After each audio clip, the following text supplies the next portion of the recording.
Lynch. 2 seconds, 1 second. Kobe pump fake. Kobe for the win. Kobe Bryant. 2. He loops out to left field. Going to be a tough play. Jeter on the run, makes the play, and flies into the stands. Oh, what a play by Derek Jeter. Roethlisberger has time, throws to the back of the end zone, and it is caught for a touchdown by Holmes. This is the Personal Foul Podcast. I'm your host, Colton Gesser. We got a special show for you this week. Hey. Kind of brought together all of the Sports Opinions podcast group here, the network. Got Alex Cuesta coming over from Cuesta Dos and the Sports Opinions podcast. Thanks, Alex. Then we got Rob Planner. Haven't heard much from Rob Planner. Football's getting going here soon, though, from the Playbook. Yes, Thanks, you guys, for coming on here. Let's have a good show here. What's going on, Bolt? Yeah, minus K-Doc and David and Joe, because forget all of them.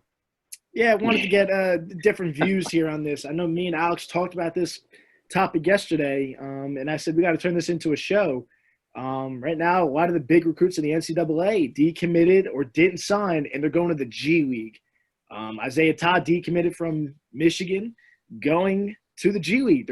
Him and the other recruit, the number one kid, are getting paid $500,000. Jalen Green, yep. Yes, to go play for the new team that's coming in Southern California. So I wanted to bring you guys on here. I know Rob, college guy, Alex, big basketball guy, not with the NCAA. So I thought I'd have you both on here and see what your takes are on this, because it's a very interesting topic. It might affect the future of the NCAA if they don't make any changes. Don't mind me, here. I'm eating my lunch, by the way. This guy. And so let's get things going here. Rob, I'm going to start with you. So after seeing this, being a Knicks fan here coming into the draft this possible season, you got guys like LaMelo Ball who didn't go to college here. What do you see with possibly the NCAA? Is there a problem on the horizon with the NCAA? Well, first off, just take it back. First off, just I hope everybody's being safe with this whole thing going on, man. Like, sports is crazy how this whole situation's been. Like, looking at only the draft being the real thing we can like really look forward to. So I guess this is what like sparked this whole conversation, and like, you know, just in general, you know, it's just nuts with everything going on. But you make a good point, Colton. I think you know, with the whole LaMelo situation, I'm a huge LaMelo guy. I think he's like a, you know, great creator, great playmaker kind of thing. But you know, his whole story's weird. The way his whole story got started, like him really trying to make a brand, like his dad trying to make. That's the thing, like the big baller brand thing. Just it kind of fell apart. You know, it's just weird. They're just like, well, if he goes to college, what's going to happen? We know he can't get paid. We know he's not supposed to be able to make money off his likeness. Like, what can he do? So he goes to Spire Academy. He transfers. They're like, oh, can you even play in high school anymore? And he gets to the point where he's just playing in these professional leagues versus his dad's league. Now he's playing in Australia. It's a situation that kind of, I think, brought this issue to light. I think LaMelo's situation is going to be one that really, you know, sparked the whole going overseas or coming here. Like, I mean, we were talking before the show about how Brandon Jennings did something similar, but this is a bigger, you know, Brandon Jennings wasn't going to be a top 5 pick. That just wasn't his situation. He had the potential to be really good, but I think LaMelo's the first like superstar that we see doing something way different, kind of, and even bringing this to our attention.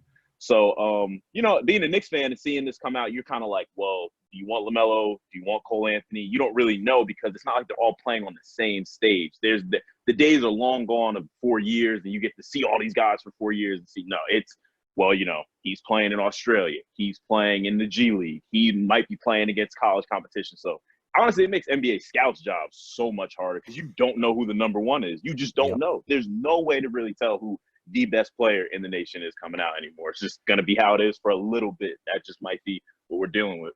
For sure. It's definitely very interesting, especially when you saw Emmanuel Mudiay also do that.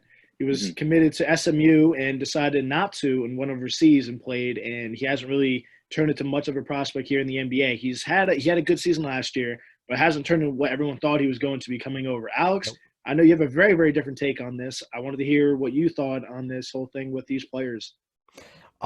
I think that, you know, right now, obviously, it's a blip in the radar. We see the number 1 and number 13 high school prospects going over to the G League, making $500,000 right away. My take is, you know, the top 50 McDonald's All-Americans are usually the guys that we look for to make big impacts in college. If they can get 20 of those dudes a year, even 15 a year of those guys, and the top guys, probably the higher end, to go G League instead of college, we could be seeing the end of the major dominance that college basketball has in terms of popularity. And the G League, this is what the NBA has been going for since they started it as the D League. They really wanted to get a league where they can have some talent down there that develops. And when you start adding these types of players, it opens up so many doorways to now have fans going and sitting in stands, watching these kids play. And then to have these other guys in the G League, they have pride. They went to school. They either got drafted or didn't, working their asses off to get to the NBA. You think they're going to want this 18-year-old punk to come show them up? It's going to step up the whole level of the G League. And also my take is that when I see these kids going over there, I've always thought of they should start using the G League how baseball uses the farm, where guys do rehab stints in these developmental leagues. Opens up the door for that, because then you have these kids coming out of high school doing the one and done G League stuff, some legitimate NBA guys rehabbing, they get to bang with them, and then also the D League guys benefit. It's a complete and total. If this could be successful, if we see more of these McDonald's All-Americans committing to the G League over college, it'll benefit Villanova, Syracuse, Creighton, Gonzaga. It'll even the playing field for them in college. But we won't get to see these top gigantic stars. Zion would not have went to Duke. Zion would have went G League. And then Zion would have gotten paid, because $500,000 to a high school kid is life-changing money. To then have a chance to make that big-time check, I don't know. I think this can be successful. I think this will be successful. And I think college is going to be altered completely. It's going to hurt college and help it at the same time. Yes, for sure. I think it's definitely going to hurt college, especially when you got some of these pro athletes like John Morant, Donovan Mitchell, Jordan Clarkson, just to name a few, retweeting and commenting on these players. John Morant doesn't go to college for 2 years. If this exists 3 years ago, he plays in the G League and then goes and is probably the number one pick. See, I just wanted to make one point. There's one thing we got to remember here, right? Now, remember once we had the LeBrons and Kevin Durant, like even Kobe going way back to like that 95 era, like Kevin Garnett, and when they came right out of high school, right? People coming out of high school and people like, oh, now these big names are coming out of high school, like college is going to be obsolete. And college basketball lasted throughout. I mean, it's changed. It's certainly changed a little bit, but it's still, Cameron's still packed. Syracuse is still packed. UConn's still packed. You go to a Seton Hall game, the Prudential Center is packed when they have to get, to get seating. But Rob, let me battle that point though, because now you're giving, say, if NBA's smart, they still allow kids to come out of high school. They allow them to come out and go to pro. Do whatever you want. Do whatever you want. Route, or go to college, because then it gives 3 outlets, and that's what might hurt college more. Because now you're taking the top prospects, maybe 1 through 5 goes pro, 10 through or 5 through 15 go to the G League, and now you're stuck battling with the G League and also pros in that bottom half. I don't see college getting the major players anymore if it opens up both outlets. Yeah. I think there's more of an avenue for that not to be a thing. I definitely agree that it's definitely going to be a smaller pool that's going to college, but I would be very surprised if college basketball completely fell off, just because we've seen so many, we've seen so many guys be one and done and go for the money. But at the end of the day, like, the majority of kids are going to still go to school. I don't think we're in a world where college basketball just becomes irrelevant. And I'm the first person to tell you, college basketball, in my opinion, is one of these things where the talent's just, not to say it's not the greatest, but there's nothing to really watch until you get to the tournament, in all honesty. Like, that's just, I can watch NBA basketball. I know I can watch Bron go against Dame, and it's going to be a great game. I'm going to be entertained. Somebody's dropping 30, somebody's dropping. College, you don't have that same. You might have a game or two during the regular season that's like that, but other than that, it's just not there. I just don't think it's there for it. But at the same time, people love college basketball. March Madness gets canceled this year, and people are losing it. So I mean, I think it might take a while, but I agree. The talent pool definitely gets smaller. No doubt about that. Now, but we talked about this. I want to, you kind of agreed with me real quick. Does college now have to change the way they play the game? They do 2 halves. I hate 2 halves. I think it's stupid. I don't think it prepares any of the kids for the pro game. You're now going to send them G League, where they play 4 quarters. And they play 12-minute 4 quarters, and these kids are going to be more ready for the pro strategy. Are they going to change NCAA stuff, or are they going to have to mold themselves to compete now? Because now they're competing. Well, the NCAA is going to definitely have to adjust here, or they're going to be left in the dust, especially with the option now with the G League. With Rob talking about kids coming out of high school, I think they have to bring that back up. Hell yeah. I think they have to open it back up. A lot of these kids, if they want to go out of high school, instead of teasing with these college teams or teasing with the G League teams, if they want to go test the waters in the NBA draft, let them. But we had this discussion yesterday. I like it, but the problem is you don't have like where the MLB has like 30 rounds where these kids, if they get drafted in a spot they don't want to, it's like, yeah, no, I'm going back to college. I'm not going to go to this team. I'm not going to the system. Where if you do with the NBA, they have 2 rounds. If a kid gets out of high school picked in the second round, he's going to get paid chump change. You think he wants that? Probably not. I get he's getting paid, but he'd rather go to college or the G League or something and work on his craft than get drafted the following season. Like, we didn't expect Zion to be what Zion was. Zion was the number 2 kid. RJ was supposed to be the monster at Duke. Zion took over there, which projected him to the number 1 pick. I never understood that. Zion was a phenom in high school, and then all of a sudden, people were just like, oh, he's trash in college. Like, wait, what? The kid was a man amongst boys. I didn't know RJ Barrett existed until the end of his senior year, to be quite honest. I knew RJ existed his sophomore year when he was dunking on everybody. Like, I never got the whole entire thing. I always thought Zion was the best person in the country, even when that whole hype happened. And I always thought Cam Reddish was trash, and he is trash.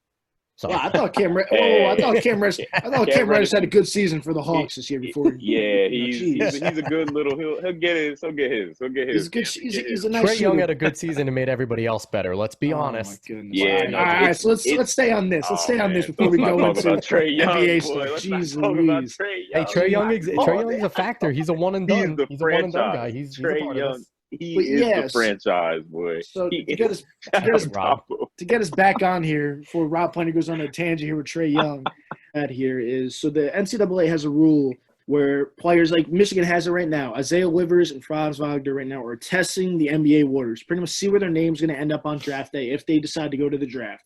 Or they first-round picks or they second-round picks, stuff like that. And if they don't like where they're at, they can come back to the schools they were at. I think they have to put something in place here with high school kids. If these kids want to go test orders, because you got to figure when their season ends, the NBA draft's coming up. So if they want to talk to NBA scouts at the end of their high school seasons, hey, where's my name lining up here in the draft? Talk to multiple scouts. Hey, where's my name in these, talks? Am I a first-round pick? Am I a second-round pick? Where am I at? Give them the option. If they don't want to go into the NBA draft, fine. Let them go to the G League. Let them go to the NCAA. But me and Alex were talking about this yesterday. The NCAA is going to get hurt with a lot of these players leaving and going to the G League to get paid. The NCAA might have to do something here, paying these kids, but they're going to have a bigger issue because they're not going to be able to pay all these other sports. But also to go off of that issue, Alex had a big issue saying if they don't go to the NBA draft and they want to come back, they have to stay 4 years. I think that's way out of proportion. There's no way you're going to get kids to sign up. That's when they're all going to go to the G League. You're going to be like, screw that. I'm not staying 4 years. I think if you put in a rule, if you come back to the NCAA, you have to stay at least 2 years. You have to stay till your sophomore season. Then you can go to the league, whatever you want to do. But they at least have to stay 2 years. Rob, let me ask you first on that. Then I'll get to Alex since he was the one that pretty much stirred up that conversation. Rob, what's your take on that? So I didn't realize you guys got that like deep into it with the going and coming back thing. I'll just focus on the part that we were talking about. Yeah. My thing is if you're in high school and you get that option of, should I go into the draft? Should I stay kind of thing? That's something that definitely should be looked at because in college you're allowed to, you can leave after your freshman year. You can see what your draft stock would be. And if you're a guy who gets hurt, per se, a guy who might be undersized, kind of, and me and Colt were talking about Miles Powell, how that's his case. He's undersized, but he's a great basketball player, has great range, that kind of thing. After his junior year, he wasn't really sure. He came back for his senior year, and now he's a shored-up draft pick kind of thing. Like, that should be an option that guys should be able to have. And there's no reason a high school shouldn't have that option. That's my take on that aspect of it. The going and coming back for 4 years and 2 years, you and Alex can figure that one out, bro. I have no idea where to start with that. Just my take on that. And, maybe 4 years is a little drastic, maybe, but they have to put in some rule to protect themselves now. Now that the one and done rule is gone, that kind of protected the college to saying, I at least have this amazing talent for a year. Can't leave me time to win. If you're just telling these kids how they can come and go as they please, what's to stop a kid from going to Duke and then dropping out of school and then going to, go in the G League or then go to the draft? Like, there's no protection, and I get it. No one has any sympathy for the NCAA or these colleges. They make a boatload of money. I have sympathy for these guys that aren't Coach K, that are coaching their asses off, trying to recruit these kids. And if you're at Maryland and you happen to get a top 5 kid, and all of a sudden he comes on, plays for half a season, and is like, I don't want to play college anymore, drops out. There's no protection. And with the G League being an option, what's the statute there? What is, so there has to be some protection for when these colleges get these kids. That's my thought on it. I think that now that I kind of understand where you guys are going with this, but I think the biggest thing is what seems to be why I think college still is going to be relevant is just because it's the most straight, it's the safest way to go, in all honesty. One and done is the safest thing you can do, because if you go to another league, they're going to question your competition, they're going to question who you're playing with, your teammates are 30 years old, your teammates are your age sometimes. Now, does G League make that irrelevant, because these are guys that are on the NBA radar, grown men playing the NBA style? Does that make that whole argument irrelevant? I could see it being a thing, but it's going to take time. You got to get the guys there. They got to see it. They got to see guys progress. How did this guy do when he did it? You know what I'm saying? Like, college is like kind of through and through proven. I mean, the one and done thing is very new, but it's like, at least we know, these are guys that are going to end up in the NBA most of the time. These guys in Australia aren't going to end up in the NBA. These G League guys could end up in the NBA, but it's rare that G League guys really get up. You know what I'm saying? So, I mean, it's tough. It's tough. I think that's where it comes down to with this whole thing with Isaiah Todd going to the G League. I think seeing these guys, how it turns out for these 2 players specifically, until like you touched on, a few more decommitted from their school. So that doesn't necessarily mean they're going to the G League. They could be looking at other schools, and the fact that they have more time to look, that doesn't necessarily mean they're going to the G League. But if these guys that go to the G League and it pans out and it works really well for them, then this is where it can be a real issue. Where if it's it could work for these guys, like it's okay, and like we'll see. I think it comes after this season. How good does this work out for these 2 players specifically right now? If it works out really well, I think the NCAA is really going to have an issue on their hands. Now, I'm curious to both of you. I didn't see anywhere addressed what's going to happen if these kids get injured. If they get injured in their one and done season in the G League, is it going to be a situation where Michael Porter Jr. is the one that I think of from Missouri, where you knew his talent?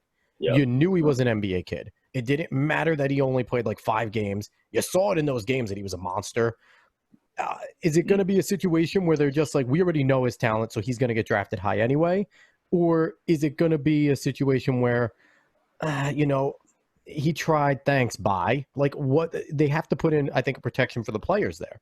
Well, Rob, you go first. Rob, you could go first. Okay. All I was going to say with that is, like, injuries are just, I mean, so speak on what Colton said and then touch on what Alex said. So, Colton, you were saying how if, or Alex, did you say the injury thing? You were talking about that injury? Was me, yep.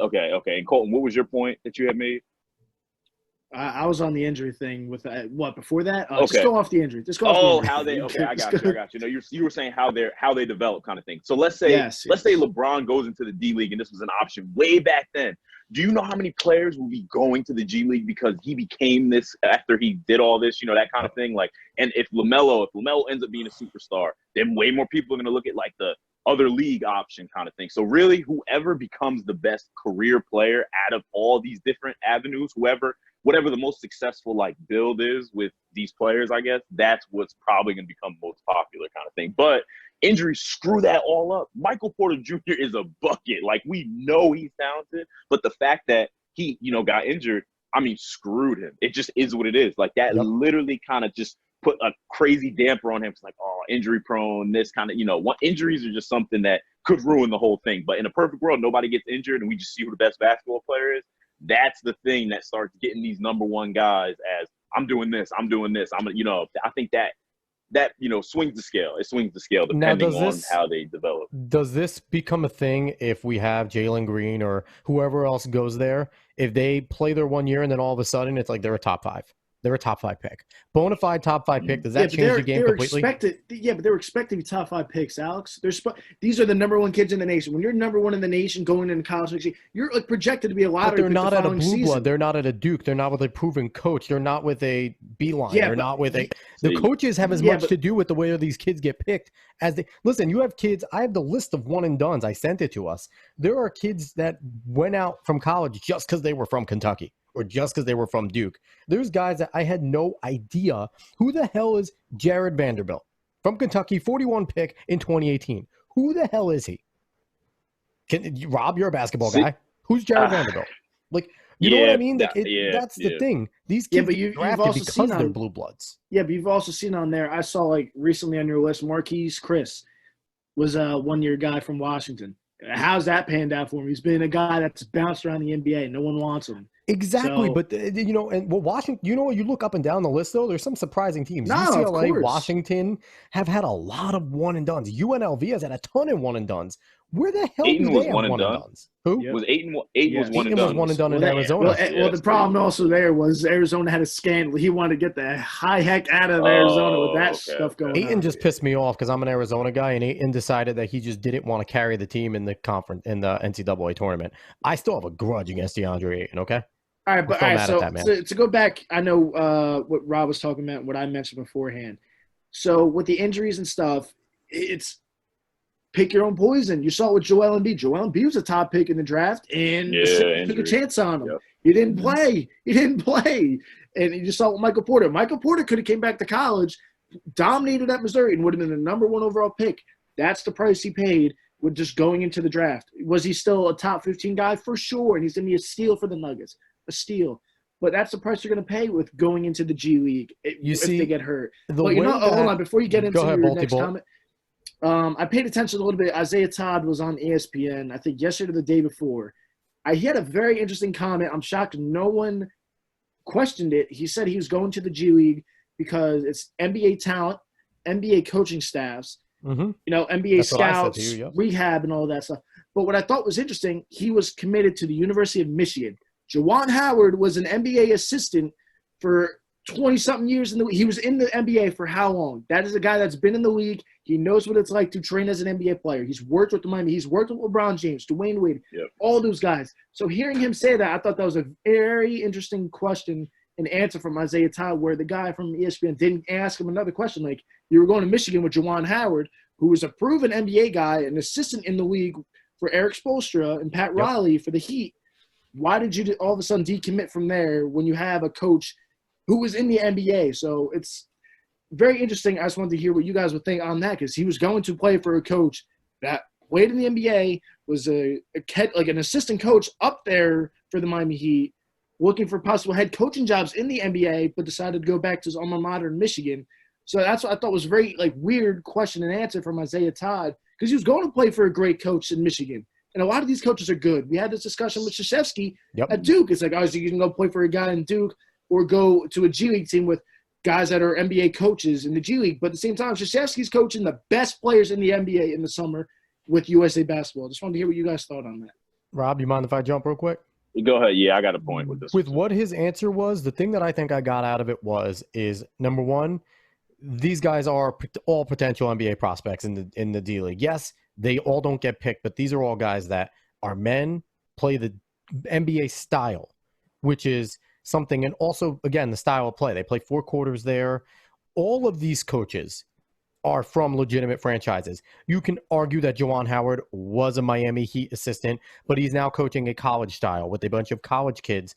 And you can't tell me that Michigan's roster up and down is NBA players. They're good players, but they're not NBA players. So I see where he's coming from, where it's a chance, instead of playing with a bunch of his peers, he's now playing with guys that already did it. They did the college thing. Now they are pros. Whether we like it or not, G League guys are pros. So he's playing with pros. That's where I think he's coming from. Bob, you're right. My point on that was just, I think that these kids, these top kids, if you're number 1 and they got you a 5-star and you're like 99 on like 24/7 or whatever, ratings wise, ESPN one. They have such a high ceiling for you. They're going to give you chance after chance, no matter what. Like, if someone's going to be on their draft board, this is the kid, he's the one. You know what I'm saying? Like, that's just how it's going to be. I think the people it helps the most with these, like wherever, especially with the G League, just take the G League. Those guys who like barely get into the NBA, they get like maybe a 2-way deal. They can't really see it. They're stuck in the G League. And I mean, they just lock up this kid who's supposed to be this great talent, that kind of thing.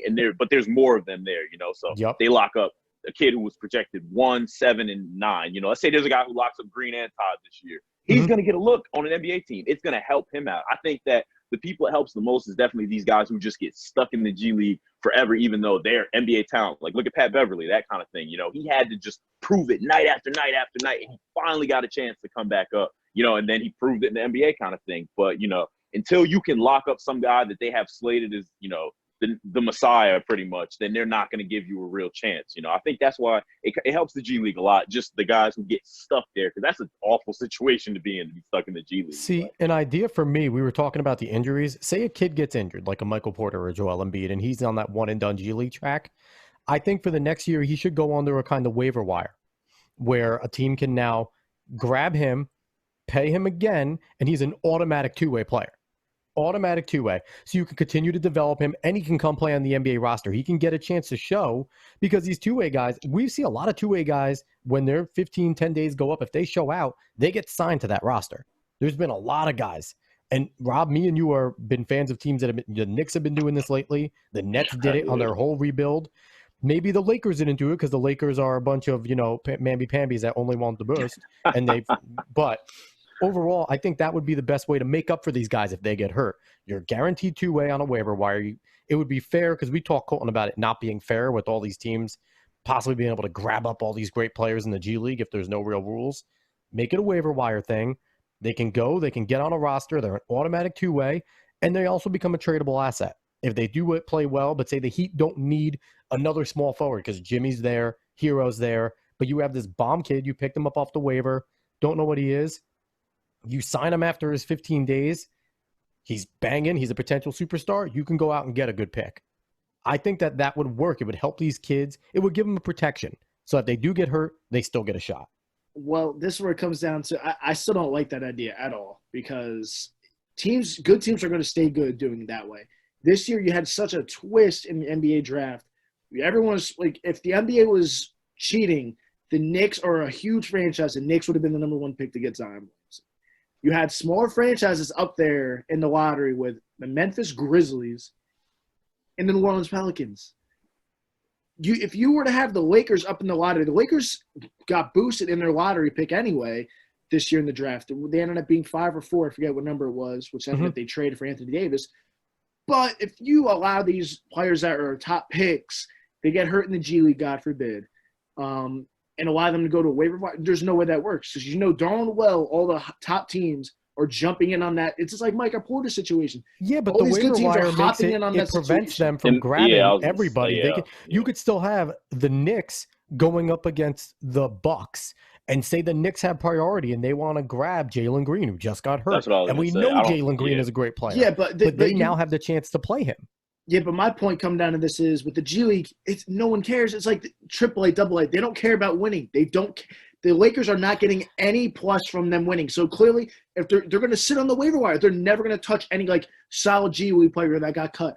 All these good teams are going to sit there. They're going to sit, not sign any, even if it's like a solid G League guy, like a guy that's been around the G League for 4 or 5 years. That's my opinion. If there's been a guy that's been around the G League for 4 or 5 years, that's been very good for that G League team, and he gets cut for whatever reason. If they send a young kid down, they don't have a roster spot, and they cut that guy, I can sure as heck tell you the Lakers are not jumping to get a good G League player to just have a good G League team. They're going to sit and wait out for these young prospects to get hurt or whatever, and then jump in on them like that way. There's no way you do that. The G League talent pool is going to get deeper, though, because these guys are now it's going to cause cuts on the bottom level to get these kids on these rosters. So, or even get these kids in the one and done. So, because they're going to be a max number of players. So the G League talent is now going to get deeper, and only the better G League players are going to stay. A lot of these G League guys are going to find their way in Europe because they're not going to be able to stay in the G League. The talent's just going to get better. Any take on this, Rob? I know I kind of jumped the gun because no. I think you guys covered a lot. You guys got both sides of that covered as far as waivers versus not waivers. I think waivers is a good idea. How it would actually work, not sure. But I'm just gonna say this. Because we talked about this earlier, Colt. You talked about it before you made your point. I'm so glad the Knicks didn't get Zion because he would have been ruined. There's nothing good about the Knicks. There's absolutely nothing good about the Knicks, bro. I mean, RJ having the ability to kind of score 30 every once in a while, 25 kind of, and create is okay, but it would have ruined him. I'm so glad that he's not. I feel so bad for RJ. I can't even. There's so many places to go with the Knicks, bro. It's so bad. It is so bad. You need to get LaMelo. Honestly, there's always been times with the Jets for I'm sorry, bad teams, right? There's been times though we've been like, you know what, we can fix this. There's something we can go from here, kind of thing. Has it ever been this bad? Has it ever been this bad with a franchise? Honestly, can we ever I hate to go there, but the Browns for a little while. The Saints are awful. really the only two teams that I can point to. The Saints before Drew Brees, the Browns when they came back. Alex, a New York team. What the is? Nets. I'm not even. The Nets before they left Jersey. Yeah, true. Because they're technically in New York. Before they left Jersey at the end there, they were bad. That's when Darren Williams declined. That was for a second. The Nets looked really bad. That was probably the only. But yeah, so I have a question. Did both of you guys see the Jason Tatum Bradley Beal little spat that happened last night? No, not. So that's interesting. Jay Tatum basically, it was like a Twitter thing where he was like, Duke was on the up and up. They're always good. He basically was like, Duke's a great institution. I would have chosen Duke anyway if I had this option. And Bradley Beal was like, man, you're going to give up $500,000 as a high school kid. You're out of your mind. You're going to take the $500,000. And Bradley Beal, but hold on, but Tatum came back and was like, nope, still would have chosen Duke. And Beal comes back and goes, man, that just means that they paid you $600,000. Oh, yeah. It just I get it but this is what it comes down to. I'm going to go back to Michigan because I'm paying more attention to Michigan. When I talked about Isaiah Livers earlier, Isaiah Livers was interviewed by 24/7, and he said on his interview, he goes, I have two great options. I'm either going back to a great place in Michigan, get my degree, all that, or I'm going to the NBA and I'm going to make some money. These guys, we've seen it with these guys going number one overall, and they just get bounced out of the league because they're bad. Bust and bust and bust. What are you going back to college to get your degree? You can play basketball still, develop multiple years. You saw with Cassius Winston at Michigan State. He's getting his degree. He turned into a solid player in college. Is he going to go in the first round? Absolutely not. He has no size. He's not going to be a first-round pick. He might be a second-round pick just because he was that good of a 4-year player, just like Jalen Brunson was at Villanova, a smaller guy. Didn't think he'd last in the league, and look at him now. He's a solid role player for the Dallas Mavericks. That's why I think college is such an advantage. But we talked about this the other day, Alex, so we did talk about this. If one of these kids is not like a diehard Michigan fan or North Carolina fan, it's like, I grew up as a kid, wanted to go play at North Carolina. I got offered it. I'm going to North Carolina. I grew up. This is what I wanted to do as a kid. These kids are going to go make the money. This is where the NCAA is in such a bad spot, especially if this works out for these two players going to the G League. Colin, I'll tell you this. If this works out, they're all going to go take the money. Because the reason why even your guys are going to take the money. Because if I can go out and make $500,000, that is life-changing money for all three of us sitting here. All three of us sitting here, we would go take the money. And even if you're sitting there and you're thinking, I can go back and go to college, man, I can take $500,000 and then go to whatever college I want. I can pay for it. Yeah. I can pay for most of it. Yeah. So I don't care about going back to college. That doesn't make a difference. That doesn't make a damn difference to me. If I'm one of the best players in the country, I'm going to go make $500,000, show out in the D League, G League, whatever it's called now, show out in the G League, and then go make millions. Because I ain't going to school to not get paid, to potentially get hurt and then not get anywhere. Because my point on that was like, if you're that top guy, your decision that you make isn't gonna affect you that much. Outside of an injury, if you play a whole season, there's always gonna be something someone's gonna like. They're still gonna give you a chance. Like you're gonna get, they're like, oh, this guy was highly touted, kind of thing. I don't think there's anything that can ruin you in that 1 year, in all honesty. So like, the thing to just take the money, I mean, I could see how someone can make the decision. I might, but also like, if I'm that big of a recruit kind of thing and I like love Duke, I grew up loving Duke, like you said, I mean, that could be the only thing that could really bring you back. But also you got to think about people's backgrounds. There's some kids who like, they're these top recruits. They're getting all these full-time offers, that kind of thing, or full offers, everything paid for. But also they're like coming from families that could have paid for it, like it's rare, but it's possible, So it's like, it's tough because every situation is so different. You have no idea. Who thought LaMelo was going to play in Australia? You know what I'm saying? Like that kind of thing is just, everyone has such a different situation that it could go anywhere. Honestly, you saw with Herbert. You saw with Justin Herbert in football. He's got a very wealthy family, Justin Herbert. Came back to college. And look at him this year. He's going to be a top 10, top 5 player. You don't know. Maybe. And he was. He's definitely going top. He's going top 10. He's going to drop. He's going top. Anyway, down here. So Colton, Rob, a point we didn't bring up is they're going to be able to make money off their likenesses soon. That is going to be a thing, but we didn't coming into the. That's somewhere I wanted to go. I wanted to go there. So it's either $500,000, which is guaranteed, or show out for Duke show out for Kentucky, show out for Kansas, and maybe get there. I don't know if they're ever going to get to $500,000 making money off their likeness. Yeah, unless they can get sponsorship. You know Zion darn well. Yeah, Alex, you know Zion last year darn well. If this was going on at Duke, would have been making that money easily. Millions of dollars. Agreed. So that will be, but we'll see how well that works, and we'll see if there's what the stipulations. NCAA isn't afraid of making stipulations on stuff like this. Yeah, but they're not going to have a choice. It's California right now that has it, correct? California is the one that has it in place. Everyone, it opened up. NCAA opened it up completely. Yeah. Everyone could do it. Everyone can make – okay. I thought it was just California. I don't think it started officially yet. I think it starts in another year or two. It started in California, though, already for this class. And no offense, we didn't see anyone go to California. We didn't see UCLA. I saw USC, I think, has the number 2 kid. Other than that, I didn't see on the top 100 for the NCAA. Winning is still a big factor. Of course. UCLA is trash right now. Same time, that's where you're going to make your money is in those schools with the likeliness and all that. So, and you only saw one of those kids go there. Mm-hmm. So I think the thing is we got to realize we're in a crazy transitional period, and not take this whole situation out of it, the whole virus thing. I'm just saying, like, with this whole thing, it's just, guys playing here, guys playing there, G League, like they're just trying to figure out what the new normal is kind of thing. So we got like 5 to 10 more years of just trying to figure it out kind of thing, because I don't think we're going to be able to get to a point with the NCAA paying guys until there's a system, because right now there's under the table stuff. There's going to be coaches that get fired for there's going to be so much crazy stuff until they're just like pay players, there's so much, because you can't just have a time where there's an off season and you're like, oh, we're going to make this happen. Kids are recruiting. Coaches are recruiting all the time. There's no way to like make stipulations like as you're going, because that means like they'll change something and it's like, well, we broke this rule a year ago. Why was it illegal now? We can't get this kid, like, because the NCAA does what they want. Stuff. That's what it's tough to really go and say, oh, like, they just got to pay them, and the California kids, California schools should be getting a lot of players now because they're paying them. Like, no, they've been paying kids forever. That never changed. Like, just because Anthony Edwards, maybe he probably got $1 million to go to Georgia, right? That's where he is, right? But like that, what I'm saying? Like, that guys end up places, and it's like, well, how can they afford this? How can they afford Michigan that? doesn't pay players. We figured that out. Isaiah Todd left, so Michigan doesn't pay players. Yeah, not enough, at least. Not enough. Not enough. But it's So I think, Colton, the best answer for this is we have no idea what the hell it's gonna happen. I think it really goes off. I think it really goes off of these 2 kids, and if anyone else follows these 2, I think it really goes off of how successful it turns out. There were some other big 2 names that didn't commit. So let me I had that article somewhere. I think I lost it because I suck at this.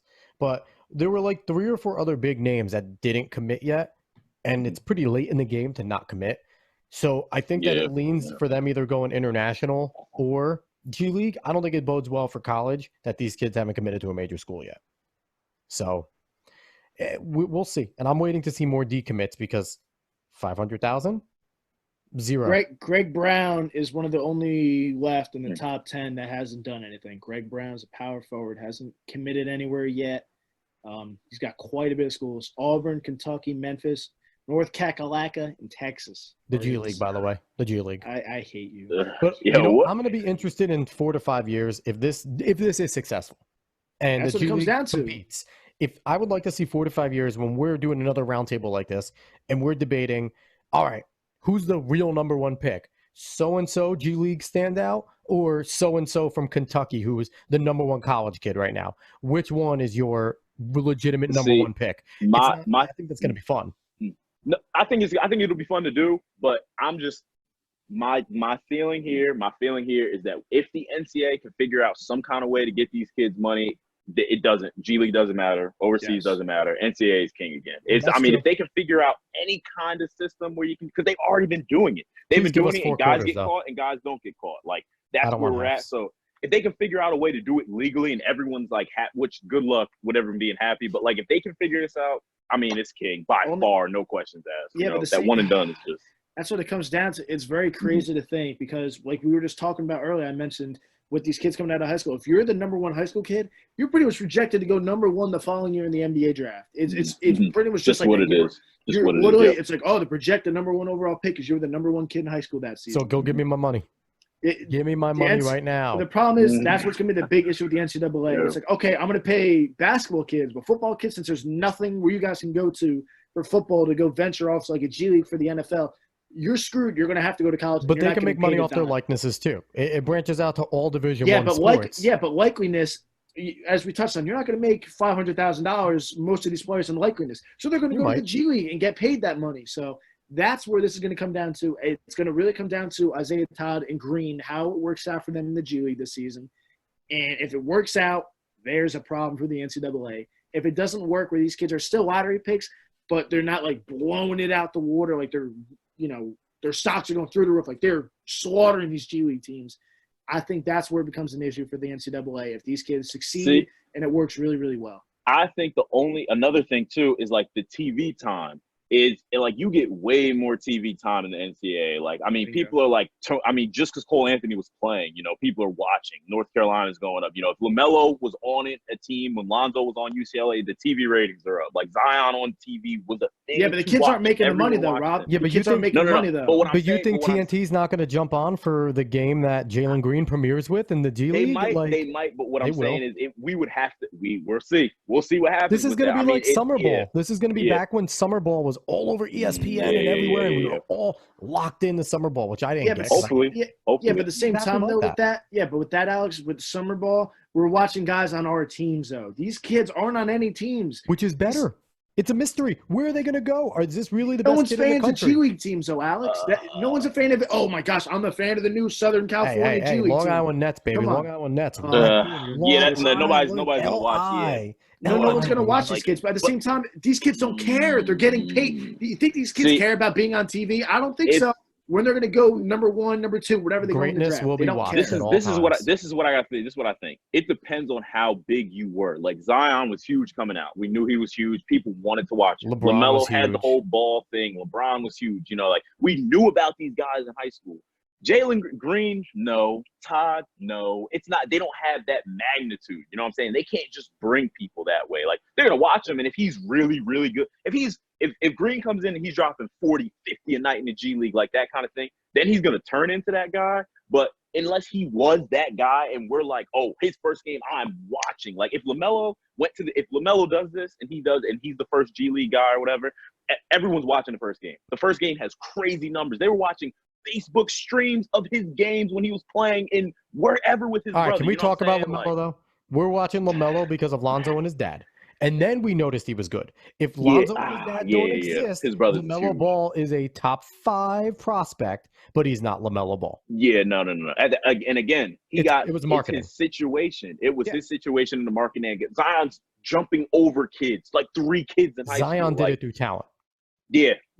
I agree. One is like a social media kind of done thing, but also like the he would never score 90 points if it wasn't for his situation. He would have never kids would have just been throwing him the ball aimlessly to get him 90 points. He wouldn't have been shooting on triple teams if he didn't think, When Dwayne Wade and LeBron James kids get here, what do you think they're doing? If they, say Zaire and Bronny Jr. are getting there and they get to senior year and both Dwayne and LeBron look at him and go, listen, don't go yet. Y'all ain't ready. Y'all ain't ready. Don't go. You'll get beat up. They say, go G League, get one, and then get in because your name's going to put you in the league. I think Zaire is going to be a player who's going to have to play in the end. He's going to have to develop. He's going to have to develop for a couple of years. So would he go G League one and done? Yeah, no. He's going to go. He's going to play in college. He's going to go to a college. Same time though, Zaire go to Rutgers. Yeah, but at the same time though, but this is what it comes down to. These kids have money. These kids have money already. They don't need it. They don't need it. They don't need to go to the G League and make $500,000. It's not changing their lives. They're getting paid. Are going to sit there and give these kids the money when they're done. They both look like parents to me that are going to go. Yeah, they're going to. Alex, come on, Alex. They don't need the money. They don't need the money. They don't need the money. They got plenty of friends. They got exactly. They got plenty of money. This one isn't changing their lives. If they want to go play it, they don't need the money. It's not games. But no. Okay, they're gonna get Bill Gates. Let me just make my point, and then you guys can go. Look, Bronny, if Bronny can develop into like a top 5 player in his class kind of thing, because he's young, he can still develop. He could be good. He could be that kind of thing. If Bronny develops into a player where he can go to the G League after his senior year and drop 30 a night, even if he can drop 20 a night, he's Bron's kid. So people are going to be watching that. You know what I'm saying? So it's like completely different. Like Zaire, we already know he's not going to be that type of guy, so he has to come out. He's going to have to go to college. He doesn't need the money. He might as well go to a school, try to create some kind of dynasty, maybe help other kids because they're going to be watching him. But Bronny has that LeBron, LeBron magnitude, that Zion. You don't have to tell me, Coach. I saw Brian this year at Toms River North. I couldn't tell you how much smack that man was taking, and I was standing up. Let's go, Bronny. Let's go, LA. I'm saying, bro. Go. It's just you get LeBron when you get it's Bronny is a situation that because it's like Michael Jordan's kid. Because Michael Jordan's kid was like Zaire's talent, where he wasn't really. I mean, Zaire's I don't even think he was Zaire's talent. That's like, what Michael I was Jordan's saying. kid was not. But like, he was never going to be that guy. His name got him forced through that much. I was seeing Bronny, and I'm like, Bronny's good, but how good is he really, kind of thing? If Bronny can be a 20-point-a-game player in the G League, he's gonna be overrated. He's gonna get, all the stuff. Just they're gonna force it so he can play with LeBron. Like, we're gonna watch that happen. We're gonna watch him get forced into being a relevant player just because he's Bron's son. Honestly, because I don't see him being 30 points a night.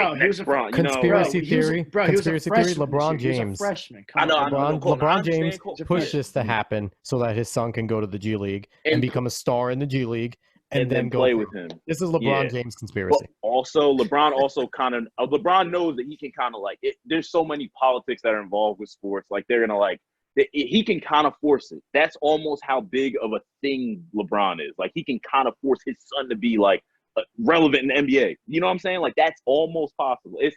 That's a deeper conversation, but I think so.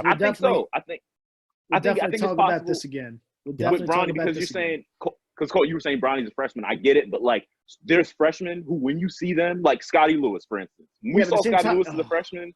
You see what I'm saying? It was at the same time, Bronny was playing on a loaded roster, where Scotty's not playing on a loaded roster. So he's playing with guys that are going all over the place. BJ Boston, all these kids are going crazy. Bronny played on a few teams that had high-level players, and he was showing out with the high-level kids. Yeah, so if you're showing out, if you are the star of a major AAU team, then they're all the top kids in the country. We'll definitely continue this topic. Let's get our final thoughts from around the panel here before we close this thing out. Rob, I'll start with you, then hit Alex. Rob, so do you see this working out? Where do you see this going, just to wrap this whole thing up? So, final point. I really think that it's just hard to dethrone the NCAA at the end of the day. They got they're so deep rooted in how things are. And kids are still going to go to schools. Kids still want to have these crazy college events, venues to go to, kind of thing. It's going to be hard to dethrone it. But, I think the NCAA is going to fight really hard to get that, money off likeness thing going. And if they can get that going, NCAA is still king. I like the idea. I think it'll be fun. We'll see some cool stuff. We'll be watching more G League for sure. But I think end of the day, 5 years, we look back at this, NCAA is still king. That's my opinion. My last thought is, again, if these guys are successful and they can continue to pull the McDonald's All-Americans into the G League and take it away from the NCAA, this could become a real thing. I think the one and done guys don't give a damn about their colleges. I don't think they ever did. I think they chose it for the notoriety, but they really don't care about their schools. Kyrie Irving don't care about Duke. We could be quite honest. He don't care. No, he does not. So the thing is, these guys have no pride in the school they're going to. They're going to the school to get noticed, and if they can go make their money first, get noticed, and then become a pro right away, that's what I think. I think this can work, but it just needs to work. Like Colt said, these two guys, whoever else joins in, a few of them need to hit in order for this to work. Yeah, just to wrap this up also, I love both ideas here. I love both of your final comments. Alex just said, I think it comes down to these two finishing up. Does Green work? Does Isaiah Todd hit? Do they play well? Because if they don't play well at all, this could turn into a huge problem for these guys. This can end up backfiring on both of these guys. Yep. So this is them taking a leap, and if it works, they're getting paid, and they were great, and they're going to be draft picks. The G League also has to work out things. How is this going to work with these players? If they get swamped next year with all these players, is it kind of like a G League lottery? Like, hey, you get him, you get this guy, you get this guy. Is it like if you're the worst team in the G League, you get the number one kid coming in? This is going to be crazy to think. Yeah. It's definitely going to look up in the future, next year possibly, have this same discussion, how it worked out for these two. But, thanks, guys, for joining. This was a Sports Opinions Podcast Network little gathering here. Yes, Rob Payne, thanks from the Playbook.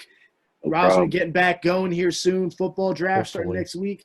Hey, we are, man. Herbert, please, Chargers, please, son, 'cause if he slips, I'm going to we'll talk about it. When's the Chargers' third round pick?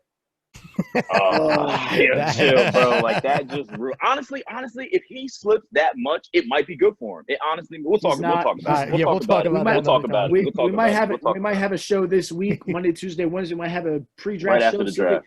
Yep. Yeah, I was thinking before the yep. draft. Yeah, we could do it. See if we can get a sports opinions collab with everyone. Kyle Doctor, take out his show.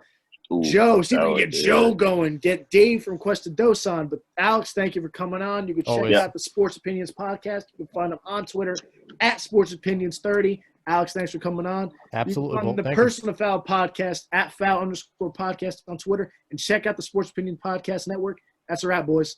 So long, everyone. Deuces.